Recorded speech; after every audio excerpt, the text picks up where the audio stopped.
எங்க ஒரு பொண்ணு கிளாஸ் நடந்துகிட்டு இருக்கப்ப திடீர்னு அப்பியர் ஆகுறா. அவளை பார்த்தாலே அந்த டைப் பீரியட் சேர்ந்த மாதிரி தெரியல. அப்போ பிச்சு போட்ட இதழ் ஒண்ணு பக்கத்துல இருக்க பொண்ணோட டேபிள்ல விழுகுது. அதை அவ தொடலான்னு போனா அடுத்த செகண்டே அது மறைஞ்சு போயிருது. அதுக்கப்புறமா வெளியில யாருக்கும் கை காட்டிக்கிட்டு அந்த பொண்ணு அங்க இருந்து மறைஞ்சு போயிடுறா. ஆனா அங்க இருக்க யாருமே அவளை பார்த்து சுத்தமா பயப்படல. ஏன்னா 10 வருஷத்துக்கு முன்னாடி அங்க இருக்க லேப்ல நடந்த விபத்தால அந்த ஊர்ல இருக்க முக்காவாசி மக்கள் செத்து போயிருப்பாங்க. அவங்க யாரும் ரியல் வேலை விட்டு மறைஞ்சிருக்க மாட்டாங்க. சாவதுக்கு முன்னாடி அவங்க பண்ணிட்டு இருந்த விஷயங்களை திரும்ப திரும்ப பண்ணிக்கிட்டே மறைகிற மாதிரி பிம்பங்களா தெரிஞ்சிட்டு இருப்பாங்க. அந்த பிம்பங்களை இங்க இருக்க மக்கள் எல்லாம் ரெம்ஸ்னு சொல்லுவாங்க.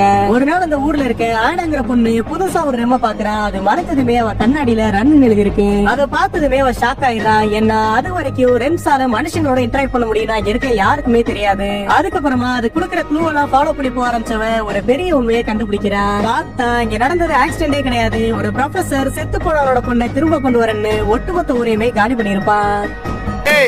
அவன் தாண்டா இன்னைக்கு பெரிய வேலை பார்த்து விட்டு போயிட்டான்.